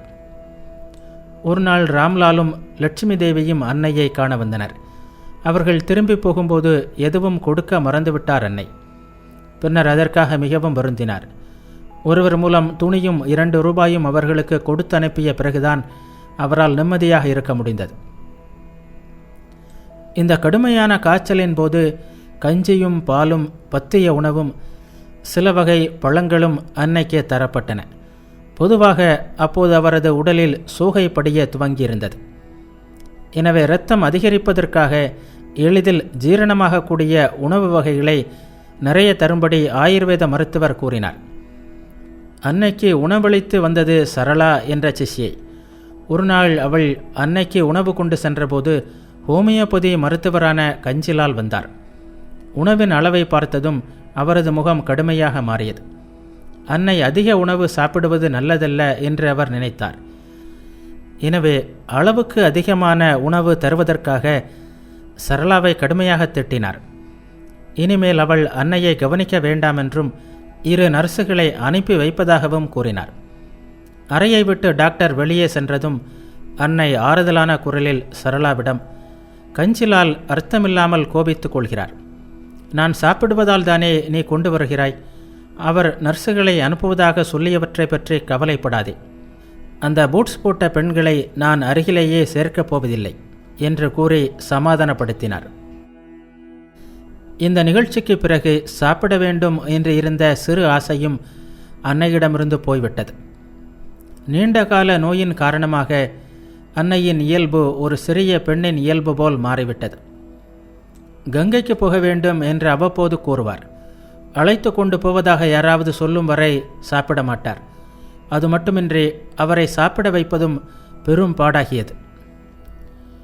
அவர் சாப்பிடாமல் பிடிவாதம் செய்யும்போது சாரதானந்தரை அழைக்கப் போவதாக சொன்னால் மட்டும், என் மகனை ஏன் தொந்தரவு செய்கிறாய் என்று கூறி சாப்பிட்டு விடுவார். ஒரு நாள் இரவு நெடுநேரம் கடந்துவிட்டது. சரளா எவ்வளவோ முயன்றும் அன்னை சிறு குழந்தையைப் போல் சாப்பிட மறுத்து கொண்டிருந்தார். எப்பொழுது பார்த்தாலும் சாப்பிடு சாப்பிடு என்று சொல்வது, அது முடிந்ததும் அந்த குச்சியை அக்குளில் வைப்பது, இதுதான் உன் வேலை, இதை தவிர உனக்கு வேறு எதுவுமே தெரியாது என்று கூறி எவ்வளவு சொல்லியும் சாப்பிட மறுத்துவிட்டார். சரளா வேறு வழியின்றி சாரதானந்தரை அழைப்பதாக கூறினாள். ஆனால் இம்முறை அந்த அஸ்திரம் பலனளிக்கவில்லை. கூப்பிடு, உன் கையால் நான் சாப்பிட மாட்டேன், சாப்பிடவே மாட்டேன் என்று உறுதியாக கூறிவிட்டார். கடைசியில் கீழ்த்தளத்தில் இருந்த சாரதானந்தரை அழைத்தாள் சரளா. சுவாமிகள் மாடிக்கு வந்தார். அவர் வந்ததும் அன்னை நடந்து கொண்ட முறை வியப்பை அளிப்பதாக இருந்தது. இதுநாள் வரை அன்னை முகத்தை திரையிட்டு கொள்ளாமல் சாரதானந்தர் முன் இருந்ததில்லை. அவரோடு நேருக்கு நேர் பேசவும் மாட்டார். யாராவது ஒருவர் மூலமே பேசுவார். ஆனால் இப்போது அவரை அருகில் வரும்படி அழைத்து தம் பக்கத்தில் உட்கார வைத்து கொண்டார். அவருடைய முகவாயை மிகுந்த பாசத்தோடு தொட்டு முத்தமிட்டு அவருடைய 2 கைகளையும் தமது கைகளில் வைத்து கொண்டு சிறு குழந்தையைப் போல் சரளாவை காட்டி, இவள் என்னை எப்படியெல்லாம் தொந்தரவு செய்கிறாள் தெரியுமா? எப்போது பார்த்தாலும் சாப்பிடு சாப்பிடு என்று உயிரை வாங்குகிறாள். அதை விட்டால் அந்த குச்சியை அக்குளில் வைத்து கொண்டு எடுக்கிறார். என்னை இப்படி இம்சிக்க வேண்டாம் என்று அவளுக்கு சொல் என்றார். சுவாமிகள் உடனே, அம்மா, இனிமேல் அவள் அப்படி செய்ய மாட்டாள் என்று ஆறுதல் கூறினார். சிறிது நேரம் கழிந்ததும், அம்மா, இரவு இவ்வளவு நேரமாகிவிட்டதே, ஏதாவது கொஞ்சம் சாப்பிடுங்களேன் என்று மிகுந்த அன்புடன் கேட்டார். அன்னையும் சரி என்று தலையாட்டினார். உடனே சுவாமிகள் சரளாவிடம் உணவை ஊட்டுமாறு கூறினார். அன்னை அதை தடுத்து, வேண்டாம் வேண்டாம், அவள் கொடுக்க வேண்டாம், நீயே உன் கையால் கொடு என்றார். சுவாமிகளும் அன்னையின் வாயில் சிறிது சிறிதாக பாலை புகட்டினார். பிறகு பால் பாத்திரத்தை கீழே வைத்துவிட்டு, அம்மா, இப்போது இது போதும், கொஞ்சம் ஓய்வெடுத்து கொள்ளுங்கள், அப்புறம் சாப்பிடலாம் என்று பரிவுடன் கூறினார். இந்த வார்த்தைகளை கேட்டதும் அன்னை மிகுந்த மகிழ்ச்சியுடன் சரளாவையும் மற்றவர்களையும் பார்த்து, என் மகன் எவ்வளவு கனிவோடு பேசுகிறான். அம்மா, கொஞ்ச நேரம் ஓய்வெடுத்து கொள்ளுங்கள், பிறகு சாப்பிடலாம். உங்களுக்கு ஏன் இப்படி பேச தெரியவில்லை? எப்போது பார்த்தாலும் சாப்பிடுங்கள் சாப்பிடுங்கள், இதையே பேசுகிறீர்களே என்றார். பிறகு சுவாமிகளை பார்த்து மிகுந்த அன்போடு, மகனே, நீ நாளெல்லாம் உழைப்பவன். இந்த நள்ளிரவில் உன்னை இங்கே அழைத்து தொந்தரவு கொடுத்து விட்டார்கள். போய் ஓய்வெடுத்துக்கொள். எனக்காக நீ எவ்வளவு கஷ்டப்பட்டுள்ளாய் என்றார். கடந்த சுமார் 20 ஆண்டுகளாக அன்னையின் பொறுப்புகளை வகித்து அவரது பேரன்பிற்கு பாத்திரமாகியிருந்த சுவாமி சாரதானந்தரின் மனதில் குறை ஒன்று அரித்து கொண்டே இருந்தது. அன்னைக்கு நேரடி பணிவிடைகள் எதுவும் செய்ய முடியவில்லையே என்ற ஆதங்கம்தான் அது. இயல்பான கூச்ச சுவாபம் காரணமாக அவராக அதை செய்யவில்லை. எல்லோர் உள்ளங்களின் ஆசைகளையும் அறிந்து நிறைவேற்றுகின்ற கருணைக்கடலான அன்னை சுவாமிகளின் அந்த ஆசையை இப்படி நிறைவேற்றினார். என் மனத்துயரை விலக்கவே அன்னை என் சேவையை ஏற்றுக்கொண்டார் என்று பின்னர் சுவாமிகள் கூறினார். அது சரி சரளா, அன்னை தம்மை இப்படி விலக்கியதை அவளால் எப்படி பொறுக்க முடியும்? அன்னைக்கு தொந்தரவாக இருக்க வேண்டாம் என்று எண்ணிய அவள் சாரதானந்தரிடம் சென்று நிலைமையை கூறி தனது பணியை மாற்றிக்கொண்டாள். சாதம் கொடுப்பது போன்ற பிற வேலைகளை நான் பார்த்து கொள்கிறேன். ஆனால் பால் கொடுப்பதையும் ஜுரத்தை அளவிடுவதையும் வேறு யாராவது செய்யட்டும் என்று கூறினாள். சுவாமிகளும் அதனை ஏற்றுக்கொண்டார். அன்னை மறுநாளே இதை புரிந்து கொண்டார். சரளா வெளியே சென்றிருந்த போது சிஷ்யை ஒருத்தியிடம், என்ன சரளா என்னிடம் கோபித்து கொண்டு போய்விட்டாளா என்று கேட்டார். அதற்கு அந்த சிஷ்யை, ஏனம்மா, அவள் ஏன் உங்களிடம் கோபம் கொள்ள வேண்டும் என்று கூறினாள். அதற்கு அன்னை, இல்லை இல்லை, அவளுக்கு என் மீது கோபம்தான் என்றார். சிறிது நேரம் கழித்து சரளா வந்தாள். கண்டதுமே அன்னை அவளை அன்புடன் அழைத்து பாசத்தையெல்லாம் அள்ளி கொட்டுகின்ற குரலில், மகளே, என் மீது கோபமா என்று கேட்டார். நான் ஏன் உங்கள் மீது கோபம் கொள்ள வேண்டும் அம்மா என்று பதிலளித்தார் சரளா. அதற்கு அன்னை, கோபம் இல்லை என்றால் நீ ஏன் எனக்கு பால் தருவதில்லை? அந்த குச்சியை ஏன் என் அக்குளில் செருகுவதில்லை? மகளே, தொடர்ந்த நோய் எரிச்சலை உண்டாக்குகிறது. சில வேளைகளில் எதையோ நினைத்து எதையோ பேசிவிடுகிறேன். என் வார்த்தைகளை பெரிதாக எடுத்துக்கொள்ளாதே என்றார். இவ்வாறு கூறிவிட்டு அவளது தலையை அப்படியே இழுத்து தம் மார்போடு அணைத்து கொண்டு அன்பொழுக தடவி கொடுத்தார். அன்னையின் அப்பழுக்கற்ற அன்பில் நனைந்த சரளா கேவி கேவி அழுதாள். அன்னைக்கு சரளாவிடம் ஒரு தனி அன்பு இருந்தது. குறிப்பாக அவளது ஆன்மீக வாழ்வில் அவர் மிகுந்த ஈடுபாடு காட்டினார். ஏனெனில் இந்த சரளா பின்னாளில் ராமகிருஷ்ண இயக்கத்தின் வரலாற்றில் ஒரு முக்கிய இடம் வகிக்கப் போவதை அன்னை அறிந்திருந்தார். எனவே அதற்கேற்ப அவளை வழிநடத்தினார். ஒரு நாள் அது பற்றி அவளிடமே கூறவும் செய்தார். அன்னை ஸ்ரீ சாரதா தேவியின் விரிவான வாழ்க்கை வரலாறு. அன்னை இனிமேல் அதிக நாட்கள் வாழ மாட்டார் என்பதை உணர்ந்து கொண்ட சரளா ஒரு நாள் அழுதவாறே அன்னையிடம் சென்று, அம்மா, நீங்கள் இல்லாமல் என்னால் வாழ முடியாது. என்னையும் உங்களுடன் அழைத்து சென்று விடுங்கள் என்று கூறினாள். அதற்கு அன்னை ஆழ்ந்த அமைதியுடன், மகளே, இறுதியில் என்னிடம் நீ வருவாய், என்னிடம்தான் வந்து சேர்வாய். ஆனால் உன் மூலம் நான் செய்ய வேண்டிய வேலை சிறிது பாக்கி இருக்கிறது. அதை நிறைவேற்றிய பின் நீ என்னிடம் வரலாம் என்று கூறினார். அன்னையின் இந்த வார்த்தைகள் சுமார் 30 ஆண்டுகளுக்கு பின் நடக்கப் போகின்ற வரலாற்று முக்கியத்துவம் வாய்ந்த ஒரு பணிக்கான விதையாகும். ராமகிருஷ்ண மடத்தை போல் பெண்களுக்குரிய அமைப்பான சாரதா மடத்தின் தோற்றத்தையே அன்னை எவ்வாறு குறிப்பிட்டார். சாரதா மடம் பின்னாளில் உருவாகிய போது இந்த சரளாவே பிரவிராஜிகா பாரதி பிராணா என்ற பெயரில் அதன் முதல் தலைவி ஆனார். ராமகிருஷ்ண துறவியர் சங்கத்தின் ஜனனியாகவும் குருதேவியாகவும் விளங்கிய அன்னை அதில் பெண்களுக்கு உரிய இடத்தை இவ்வாறு அளித்தார். இனி என்ன, வந்த வேலை முடிந்தால் போக வேண்டியதுதான். எங்கோ உயரத்தில் உலவுகின்ற நிலவின் பிம்பம் குளத்து நீரில் பிரதிபலிக்கிறது. மீன்கள் அந்த பிம்பத்தை தங்களுள் ஒன்றாக கருதி அதனுடன் விளையாடி கழிக்கின்றன. ஆனால் அதன் உண்மையான இருப்பிடம் எது என்பதை பாவம் அந்த மீன்கள் அறிந்திருக்கவில்லை. விடியும்போது அந்த பிம்பம் காணாமல் போய்விடுகிறது.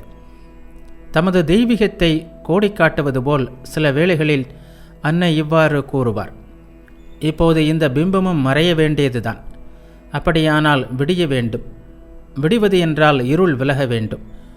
உலகில் தமது பணிக்காக இருளாகிய மாயையுடன் அன்னை தம்மை பிணைத்து கொண்டிருந்தார். இப்போது பணிகள் நிறைவுற்ற நிலையில் மாயையை விலக்க வேண்டியதுதான். காசியில் ஒருமுறை அன்னையை ராது மற்றும் குடும்பத்தினருடன் கண்ட ஒரு பெண், அம்மா, என்ன இது, நீங்கள் இப்படி மாயையில் உழல்கிறீர்களே என்று கேட்டாள். அதற்கு அன்னை, என்ன செய்வது மகளே, மகா மாயையும் நானே அல்லவா என்று மெல்லிய குரலில் கூறினார்.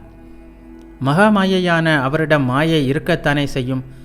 ஆனால் நாம் முன்பு கண்டது போல் அது அவரது கைக்கருவி.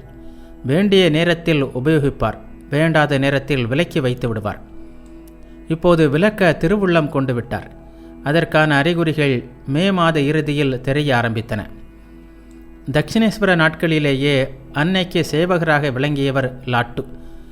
குருதேவரின் மறைவுக்கு பின்னர் சுவாமி அத்புதானந்தர் என்ற பெயருடன் வராகநகர மடத்தில் மற்ற துறவிகளுடன் வாழ்ந்து சாதனைகள் பழகி வந்தார். ஒருமுறை அவர் பலராம்போஸின் வீட்டில் தங்கியிருந்தபோது அன்னையும் அங்கு இருந்தார். ஒரு நாள் அன்னை புறப்பட தயாரானார். அப்போது ஒருவர் சுவாமி அத்புதானந்தரிடம் சென்று அன்னை புறப்படும் விஷயத்தை கூறினார். அதற்கு அவர், போகட்டுமே, நான் துறவி, எனக்கு அன்னையும் கிடையாது அப்பனும் கிடையாது என்று கூறிவிட்டார். புறப்படும்போது அவரை காணாததால் அன்னை அவரை பற்றி விசாரித்தார். அவர் சொன்னதை அப்போது அன்னையிடம் தெரிவித்தனர். உடனே அன்னை, அவனுக்கு அன்னை இல்லாமல் இருக்கலாம், ஆனால் எனக்கு பிள்ளை உண்டே என்று கூறியபடி தாமே நேரில் சென்று அவரை பார்த்தார்.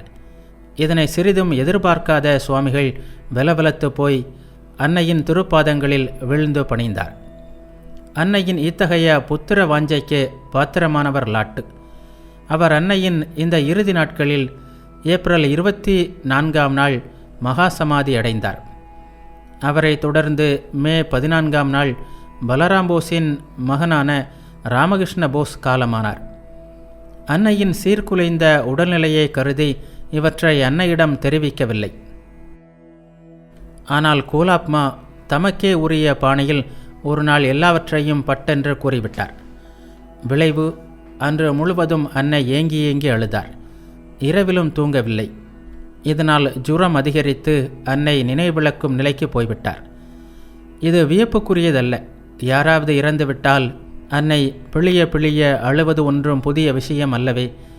அனைவரையும் ஆச்சரியத்தில் ஆழ்த்தியது அன்னை தமது தம்பியான வரதபிரசாதரின் மரண செய்தியை ஏற்றுக்கொண்ட விதம்தான். அவர் நிமோனியாவின் காரணமாக ஜெயராம்பாடியில் படுத்த படுக்கையாக இருந்தார். இது அன்னைக்கு தெரியும். அவ்வப்போது வரதன் எப்படி இருக்கிறான் என்று விசாரித்து வந்தார். ராமகிருஷ்ண போஸ் மறைந்த ஒரு வாரத்திற்கு பின் வரதர் காலமானார். இந்த விபரமும் அன்னைக்கு தெரிவிக்கப்படவில்லை. ஆனால் அதிசயத்திலும் அதிசயமாக வரதர் இறந்த மறுநாள் அன்னையின் கேள்வியே வேறு விதமாக இருந்தது. என்ன, வரதன் போய்விட்டான் போலிருக்கிறதே, அந்த வராந்தாவில் நின்று என்னை உற்று நோக்கி கொண்டிருப்பதாக கண்டேன் என்று மிக சாதாரணமாக சொன்னார். அதன் பின்னரும் உண்மையை மறைக்க முடியவில்லை. விபரத்தை கூறினர். அன்னை சிறிது நேரம் அழுதார். அவ்வளவுதான். அதன் பின் அதை பற்றி கவலைப்பட்டதாகவே தெரியவில்லை. ஓரிரு நாட்களுக்கு பின் பிரம்மச்சாரி கோபேஷிடம், ஓ கோபேஷ், செய்தி தெரியுமா, வரதன் போய்விட்டான் என்று யாரோ மூன்றாம் மனிதனை பற்றிய விஷயம் போல் கூறினார். கோபேஷ் குழம்பி போய் நின்றார். தம் அன்பிற்குரிய தம்பியின் மரண செய்தியை இவ்வாறு எந்த பற்றுமின்றி அன்னையால் சொல்ல முடியும் என்பதை அவரால் நினைத்து கூட பார்க்க முடியவில்லை. எனவே கேள்விக்குறியுடன் அன்னையின் முகத்தையே பார்த்து கொண்டு நின்றார். உடனே அன்னை இன்னும் சற்று அழுத்தமாக, புரியவில்லையா, அவன்தான், ஹுதியின் தகப்பன்தான் இறந்துவிட்டான் என்று சொன்னார். மரண செய்தி அளித்த கவலையை விட என்னை பெருங்கவலையில் ஆழ்த்தியது அன்னையின் குரலில் சோகமோ வருத்தமோ துளியும் காணப்படாததுதான் என்று எழுதுகிறார் கோபேஷ். அன்னை தம் மனத்தை உலகிலிருந்து பிரிக்க தொடங்கிவிட்டார் என்பதற்கு இந்த நிகழ்ச்சி ஓர் ஆரம்பமாக அமைந்தது. இதன் பிறகு அவரது சொல்லும் செயலும் இந்த மனநிலையை பிரதிபலிப்பதாகவே அமைந்தது. கௌரிமா கங்கையில் குளித்துவிட்டு செல்லும் வழியில் தினமும் வந்து அன்னையை காண்பது வழக்கம். அவரது அருகில் சிறிது நேரம் அமர்ந்து நலன் விசாரித்துவிட்டு செல்வார். அதுபோல இப்போதும் வந்தார். ஆனால் அன்று அவர் உள்ளே நுழைந்ததும், அன்னை, தினமும் இங்கு வந்து ஏன் தொந்தரவு கொடுக்கிறாய்? எதற்கு வருகிறாய்? எதை பார்க்க வருகிறாய் என்று நறுக்கென்று கேட்டார். அன்னையின் இந்த கேள்வியால் அதிர்ந்து போன கௌரிமா, அம்மா, நீங்கள் படுத்த படுக்கையாக இருக்கிறீர்கள். எங்களால் நிம்மதியாக இருக்க முடியுமா? எப்போதும் உங்கள் அருகிலேயே இருக்க மனம் விளைகிறது. ஆனால் நேரம் கிடைப்பதில்லை.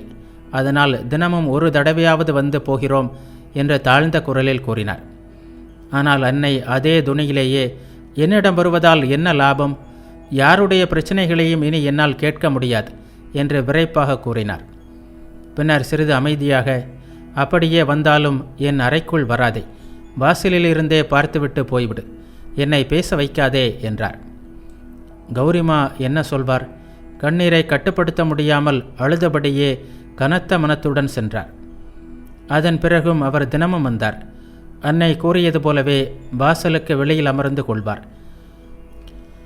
மனத்துயரை கண்ணீர் மொழியில் தெரிவித்தவாறு 1 மணி நேரம் வரை இருந்துவிட்டு எழுந்து செல்வார். அன்னை தினமும் இதை கண்டார்.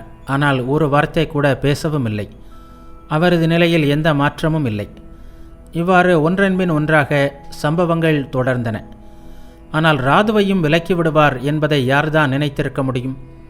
அதுவும் நடக்கவே செய்தது. ஒரு நாள் பக்தர் ஒருவர் அன்னையிடம், அம்மா, உங்கள் உடல்நிலை இப்படியாகிவிட்டதே, இவ்வளவு பலவீனமாக நான் உங்களை கண்டதே இல்லை என்றார். அதற்கு அன்னை, மகனே, உடம்பு மிகவும் பலவீனமாகிவிட்டது. இந்த உடம்பின் மூலம் குருதேவரின் பணிகள் என்னென்ன நடைபெற வேண்டுமோ அவை முடிந்து விட்டதென்று தோன்றுகிறது. இப்போது என் மனம் அவரையே நாடுகிறது. வேறெதையும் விரும்பவில்லை. பாரேன், ராதுவை எவ்வளவு நேசித்தேன். அவளது மகிழ்ச்சிக்காகவும் வசதிக்காகவும் எவ்வளவு பாடுபட்டிருப்பேன். ஆனால் இப்போது எல்லாம் மாறிவிட்டது. அவள் என் அருகில் வந்தாலே என்னவோ போல் இருக்கிறது. இவள் ஏன் இங்கு வர வேண்டும்? என் மனத்தை கீழே இழுக்க ஏன் முயல வேண்டும் என்ற எண்ணம் தோன்றுகிறது. தமது பணிக்காக குருதேவர் என் மனத்தை இவற்றால் எல்லாம் கட்டி வைத்திருந்தார். இல்லாவிட்டால் அவர் போன பிறகு என்னால் வாழ முடிந்திருக்குமா என்ன என்றார். சொன்னது மட்டுமல்ல, அப்படியே செய்தும் விட்டார். ஒரு நாள் ராதுவை அழைத்து, நீ இனிமேல் இங்கே இருக்க வேண்டாம், ஜெயராம்பாடிக்கு போய்விடு என்றார். அருகில் இருந்த சரளா, அம்மா, என்ன சொல்கிறீர்கள்? ராது இல்லாமல் உங்களால் இருக்க முடியாதே என்றாள். அதற்கு அன்னை உறுதியான குரலில், நிச்சயமாக முடியும். என் மனத்தை அவளிடமிருந்து விலக்கி கொண்டு விட்டேன் என்றார். அன்னை கூறியதை யோகின்மாவிடமும் சாரதானந்தரிடமும் தெரிவித்தாள் சரளா. யோகின்மா அன்னையிடம் விரைந்து சென்று, அம்மா, ராதுவை ஏன் போக சொல்கிறீர்கள் என்று கேட்டார். அதற்கு அன்னை, யோகின், இனிமேல் அவள் ஜெயராம்பாடியில்தான் வாழ்ந்தாக வேண்டும். அவளை அங்கே அனுப்பிவிடு. அவளிடமிருந்து என் மனத்தை திருப்பிவிட்டேன். இனி அவர்கள் தேவையில்லை என்றார். இதை கேட்ட யோகின்மா, அம்மா, அப்படியெல்லாம் சொல்லாதீர்கள். ராதுவிடமிருந்து உங்கள் மனத்தை பிரித்து விட்டீர்களானால் எங்களுக்கெல்லாம் யார் கதி என்று கலக்கத்துடன் கூறினார். ஆனால் அன்னையோ உறுதியான குரலில், யோகின், என் பற்றினையெல்லாம் வெட்டி கொண்டு விட்டேன். இனி இந்த பேச்சே வேண்டாம் என்று கூறிவிட்டார். யோகின்மா அனைத்தையும் சுவாமி சாரதானந்தரிடம் கூறினார். அவர் சொல்வதை அமைதியாக கேட்ட சுவாமிகள் ஆழ்ந்த பெருமூச்சு விட்டார். பின்னர் வேதனையுடன், அப்படியானால் அன்னையே இனி அதிக நாட்கள் உயிரோடு பார்க்க முடியாது. ராதுவிடமிருந்து அவர் தம்மை பிரித்து விட்டாரானால் வேறு எந்த வழியும் இல்லை என்றார். பின்னர் அருகில் நின்ற சரளாவை பார்த்து, நீ அதிகமான நேரம் அன்னையின் அருகில் இருக்கிறாய். அன்னையின் மனத்தை ராதுவிடம் திருப்ப முயற்சி செய் என்றார். சரளாவும் பல வழிகளில் முயன்றாள். ஆனால் அவளுடைய முயற்சிகள் எதுவும் பலனளிக்கவில்லை. மாறாக அன்னை ஒரு நாள் அவளிடம், நீ என்னதான் முயன்றாலும் திருப்பிய மனம் மீண்டும் கீழே வராது, இதை புரிந்துகொள் என்றார். சரளாவும் தன் முயற்சிகளை கைவிட்டாள். ராதுவிடமிருந்து மட்டுமல்லாமல் நளினி, மாக்கு, அவர்களுடைய பிள்ளைகள் என்று எல்லோரிடமிருந்தும் அன்னை தன் மனத்தை பிரித்து கொண்டார். எல்லோரையுமே ஜெயராம்பாடிக்கு அனுப்பிவிட சொன்னார். அவர்கள் பார்வையில் பட்டாலே எரிச்சல் அடைந்தார். இதனால் நளினி அன்னையின் பார்வையில் படுவதற்கே பயந்தாள். ஒரு நாள் அவள் தனிமையில் தேம்பி தேம்பி அழுதவாறே, நாங்கள் இங்கே இருப்பதில் அன்னை இவ்வளவு வேதனை அடைகிறார் என்றால் போய்விடுகிறோம். ஆனால் பார்ப்பவர்கள் என்ன சொல்வார்கள்? அன்னை நோயுற்று கிடக்கின்ற இந்த நேரத்தில் அவருக்கு ஆதரவாக இல்லாமல் இங்கு வந்து விட்டார்கள் என்றல்லவா பேசுவார்கள் என்றாள். சுவாமி சாரதானந்தரும் அன்னையிடம் அவர்களுக்காக பரிந்து பேசினார். அம்மா, நீங்கள் இப்படி நோயுற்றிருக்கையில் உங்களை விட்டு செல்ல அவர்களுக்கு மன வருத்தம் இருக்காதா? உங்கள் உடல்நிலை சற்று தேறியதும் அவர்கள் சென்று விடுவார்கள். அப்போது அன்னை உறுதியுடன், இப்போதே அவர்களை அனுப்பிவிடுவது நல்லது. இல்லையென்றால் அவர்கள் என் அருகில் வராமல் பார்த்து கொள்ளுங்கள். அவர்களின் நிழல் கூட என் மீது படுவதை நான் விரும்பவில்லை என்றார். அந்த உறுதியை வெளிப்படுத்துவது போல் ஒரு சம்பவம் நடந்தது. ஒரு நாள் அன்னை தரையில் படுக்கையை விரித்து படுத்திருந்தார்.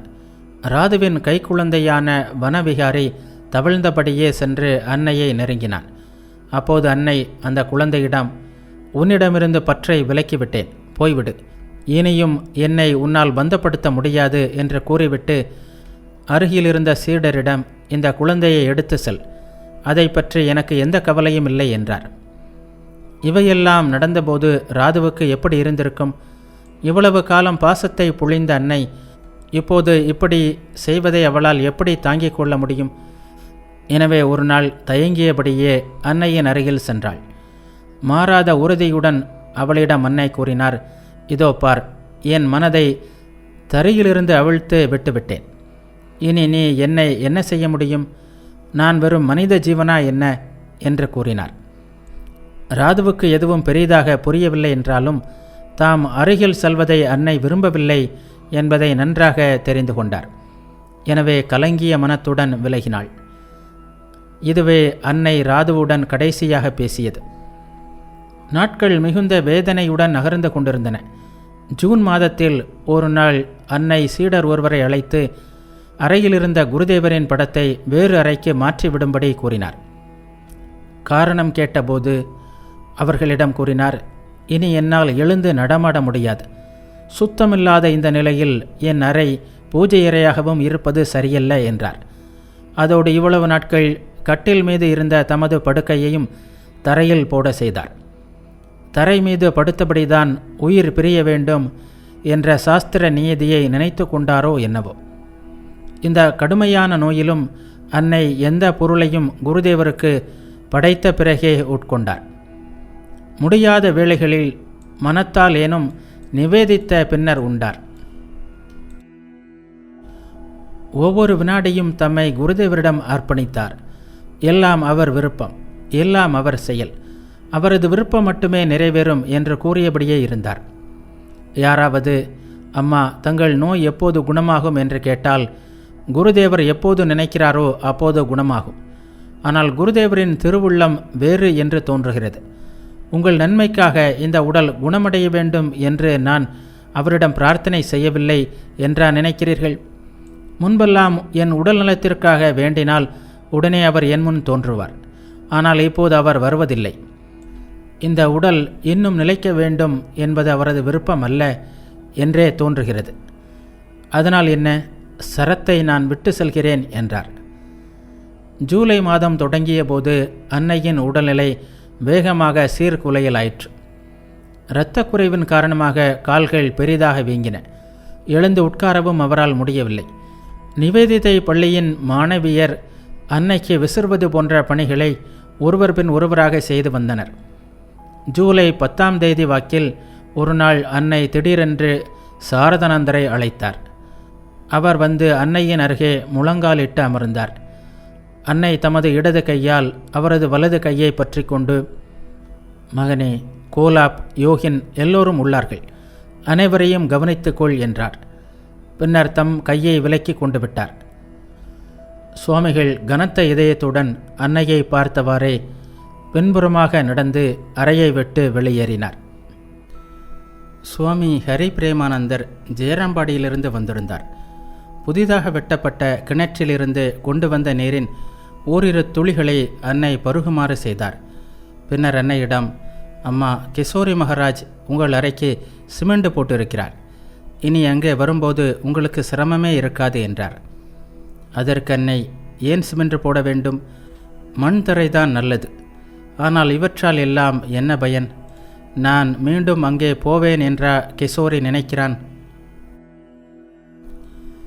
நான் இனி அங்கே போகப்போவதில்லை என்றார்.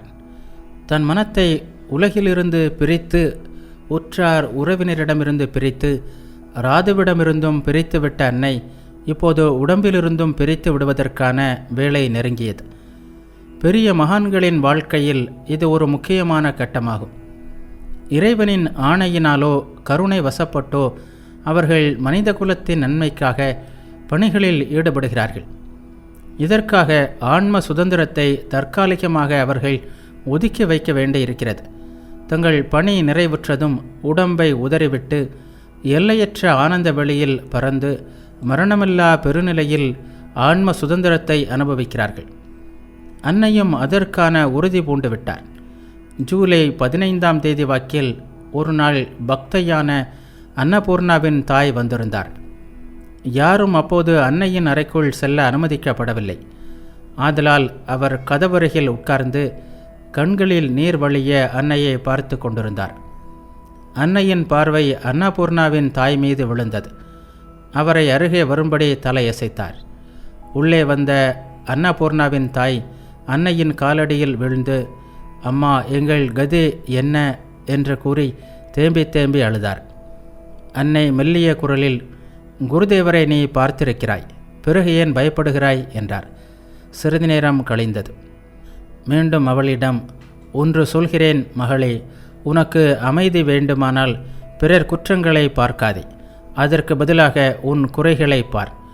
உலகம் முழுவதையுமே உனது சொந்தமாக்க கற்றுக்கொள். யாரும் அந்நியர் அல்ல மகளே, உலகம் முழுவதுமே உன் சொந்தம்தான் என்றார். அன்னைக்கு மூச்சு வாங்கியது.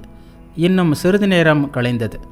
மெல்லிய குரலில் மீண்டும் கூறினார், மகளே, யாரெல்லாம் வந்திருக்கிறார்களோ, யாரெல்லாம் வரவில்லையோ, இனி யாரெல்லாம் வரப்போகிறார்களோ, அந்த என் பிள்ளைகளுக்கெல்லாம் என் அன்பை தெரிவித்துவிடு. என் நல்லாசைகள் அவர்களுக்கு எப்போதும் உண்டு என்று கூறினார். கருணை கடலான அன்னையின் திருவாயிலிருந்து வந்த கடைசி அன்பு மொழிகள் இவை. செய்திக்கு செய்தி, அன்புக்கு அன்பு, ஆசிக்கு ஆசி. அனைத்திலும் அன்னை அன்னைதான். இறுதியிலும் இத்தகையதோர் அற்புத உபதேசத்தையும் ஆசியையும் செய்தியையும் நல்கிவிட்டார். கடைசி 3 நாட்களில் நடைமுறையில் பேச்சு என்று எதுவுமே இல்லை.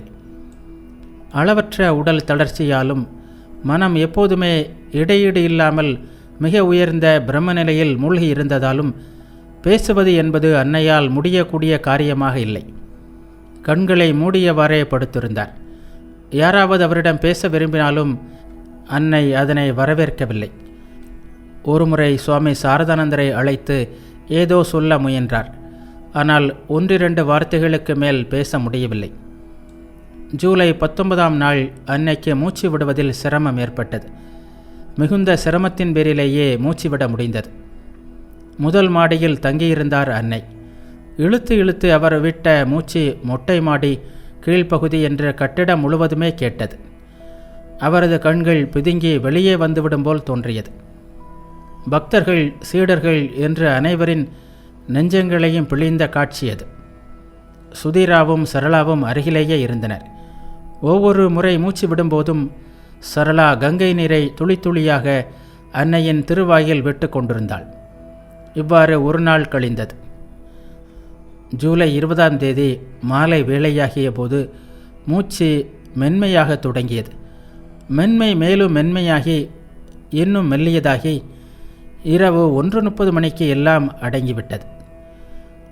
அன்னையின் உயிர் பிரிந்தபின் அவரது திருவுடலில் ஆச்சரியப்படத்தக்க சில மாறுதல்கள் ஏற்பட்டன. அவரது உடலின் சுருக்கங்கள் நீங்கி புது பொலிவு வந்தது. கண்கள் பிதுங்கியிருந்த முகமும் பழைய நிலைக்கு வந்ததுடன் மிகவும் சாந்தமாகி ஒரு தெய்வீக ஒளியும் அதிலிருந்து வீசலாயிற்று. மறுநாள் காலையில் அவரது திருவுடல் 4 மைல்களுக்கு அப்பால் உள்ள பேலூர் மடத்திற்கு ஊர்வலமாக எடுத்து செல்லப்பட்டது. கங்கையில் நீராட்டப்பட்டு மலரும் சந்தனமும் புத்தாடைகளும் அணிவிக்கப்பட்டன. சீடர்களின் தோள்கள் நீராட்டி அலங்கரிக்கப்பட்ட அன்னையின் பொன்னுடலை சுமந்து சென்றன. சுவாமி சிவானந்தரும் சுவாமி சாரதானந்தரும் மற்றும் எண்ணற்ற பக்தர்களும் சீடர்களும் ராமநாம சங்கீர்த்தனம் பாடியவாறே உடன் நடந்து சென்றனர். இவர்களுடன் கல்கத்தா நகர பிரமுகர்களும் சாதாரண மக்களும் பெரும் கூட்டமாக உடன் நடந்தனர். ஆரம்பத்தில் சில நூறாக இருந்த கூட்டம் வர வர ஆயிரமாக பெருகியது. வேலூர் மடத்தில் கங்கை கரையில் சந்தனக்கட்டைகளால் ஆகிய சிதை மீது அன்னையின் திருவுடல் வைக்கப்பட்டு தீ மூட்டப்பட்டது. அப்போது பிற்பகல் மணி 2 மேல் இருக்கும். இதற்குள் வானம் இருண்டு கங்கையாற்றின் மறுகரையில் மேகங்கள் திரண்டு கருத்தது. தூறலும் போட ஆரம்பித்தது. மழையால் இடையூறு நேருமோ என்ற பக்தர்கள் அஞ்சினர். ஆனால் அன்னையின் திருவுடல் எரிந்து கொண்டிருந்தது வரை மழை தொலைவிலேயே பெய்து கொண்டிருந்தது. அந்த பகுதிக்கு வரவே இல்லை. இருள் கவிய தொடங்கியது. சந்தனக்கட்டைகள் எரிந்து அடங்கின. சாரதானந்தர் கமண்டலம் நிறைய கங்கை நீரை எடுத்து வந்து சாம்பல் மீது முதலில் தெளித்தார். பின்னர் அங்கேயும் மழை பெய்ய மனித முயற்சியின்றியே அன்னையின் சிதைக்கு நீர் வார்க்கப்பட்டது. ஆம், பக்தர்களும் சீடர்களும் மட்டுமல்ல, இயற்கையும் தன் தலைவிக்கு அஞ்சலி செலுத்துவது போல் மேகம் பொழிந்த நீராலேயே நெருப்பு அணைந்தது. அன்னையின் பூவுடல் மறைந்து விட்டது. அன்னை, அவர் எப்படி மறைய முடியும்? மகனே, எனக்கு ஓய்வு என்பதே கிடையாது. என் பிள்ளைகள் அனைவருக்காகவும் நான் உழைத்து கொண்டே இருப்பேன். என் உடல் மறைந்த பின்னும் அவர்களின் நலனை நான் கவனித்தேயாக வேண்டும் என்ற அன்பு மொழிகளை உதிர்த்தவர் அல்லவா அவர் எங்கு போக முடியும்? ஆனால் பக்தர்கள், இந்த வரலாற்றை தொடர்ந்து வருகின்ற நம் இதயமே கனக்கிறது என்றால், அன்பு அன்பு அன்பு என்று அல்லும் பகலும் அனைவரிடமும் அன்பு மழை பொழிந்த அவரது பாச மழையில் நனைந்திருந்த அவர்களால் அவர் பிரிவை எப்படி தாங்க முடியும்? அவ்வாறு கலங்கி நின்ற ஒருவரிடம் சுவாமி சுபோதானந்தர் கூறினார், மகனே, ஏன் கலங்குகிறாய்? அன்னை இதுவரை ஓர் உடம்பில் மட்டுமே வாழ்ந்தார். இப்போது எங்கும் நிறைந்து விட்டார். ஏன், உங்கள் ஒவ்வொருவரின் இதயங்களிலும் நிறைந்துள்ளார். இனி நீங்கள் அன்னையை காண எங்கும் போக வேண்டாம்.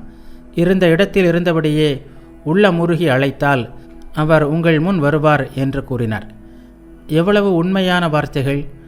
எத்தனையோ அன்பர்களின் வாழ்வில் இந்த வார்த்தைகளை நிரூபித்தவாறு இன்னும் வாழ்ந்து கொண்டிருக்கிறாரே அன்னை.